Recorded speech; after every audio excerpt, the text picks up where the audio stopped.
მე ამის შესახებ არასდროს არ ვსაუბრობდი ღიად.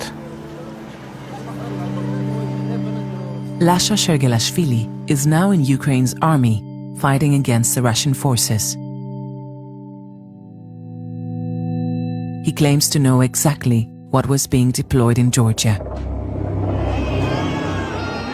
მოდის პირველი ტომა, რომელიც ასხავს წყლის ჭავლს, მე პირადად არ შემიძლია დავადგინო. როდესაც ვხედავ წყლის ჭავლს, მასში შერეულია თუ არა ქიმიკატები. Lasha knows the equipment used by the riot police better than most.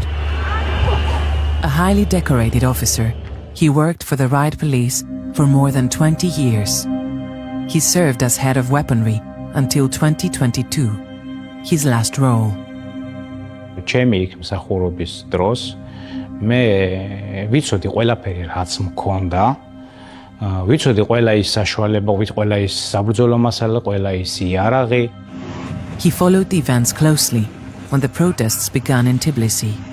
კადრები მახსოვს, მამაკაცი რომელიც გამორბის ყვირისთან რომ რაღაც არის შერეული წყალში.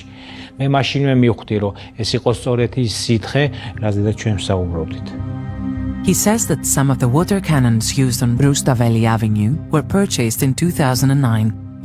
At the time, he says, he was asked to test a chemical mixture for the water cannons that then turned out to be 10 times stronger than regular tear gas. რაც შეეხება ქიმიურ სითხეს, რომელიც შედგება ორი კომპონენტისაგან, 34-39 ქიმიური ფხვნილი და 17-10 ქიმიური სითხე. მომზადების პროცესში მე რაც ამაქვს ნანახი, ესენი იყო 20 ლიტრიანი ჭურჭელი, ხოლო ქიმიური ფხვნილი იყო პლასმასის ლიტრიანი ბანკები. ხოლო რაც ყველაზე მეტად მომხვდა თვალში, თავის ქალა, ჩონჩხი და ძვლები. ქიმიური სითხის ტესტირება ჩვენ ჩავატარეთ, მაშინვე მალევე, როდესაც ეს მივიღეთ, ეს გამოიწვია იმაში, რომ დაახლოებით 2-მა მაგალითად ანუ გული აერიათ და არ წყიეს. მათ შორის ახლოში ვიდექი მეც მაინტერესებდა რომ საკუთარ თავზე გამომეცადა, შევეცდები უბრალოდ ავღწერო, გააქვს წვა, თვალების წვა, სუნთქვა გიჭირს, ანუ შენ თუ გას დაუშვა წიწაკის გას სუნთქავ პირს გააღებ და სუნთქავ, შენ შეგიძლია ეს გადაიტანო, მაგრამ ამ ქიმიური სითხის შემთხვევაში არ შემიძლია ანალოგიური საშუალება მოვიყვანო მის ეფექტთან დაკავშირებით. Was there a code of secrecy around what the chemicals were as well? ეს ადამიანები არიან, თიცე ჩამოსათვლელი ადამიანები, ვინც ამის შესახებ იცოდნენ. Lasha says he warned against the use of these chemicals while he was in his post, but his advice was ignored. He says they were still added into the tanks of the water cannons, and they were there throughout his tenure until 2022.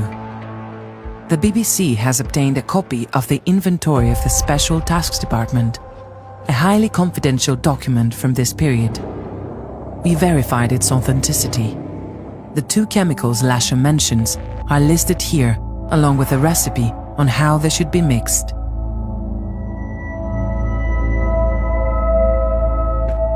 Lasha says he stayed in contact with former colleagues who confirmed to him that the same chemicals were still being used on Rustaveli Avenue in the protests of 2024.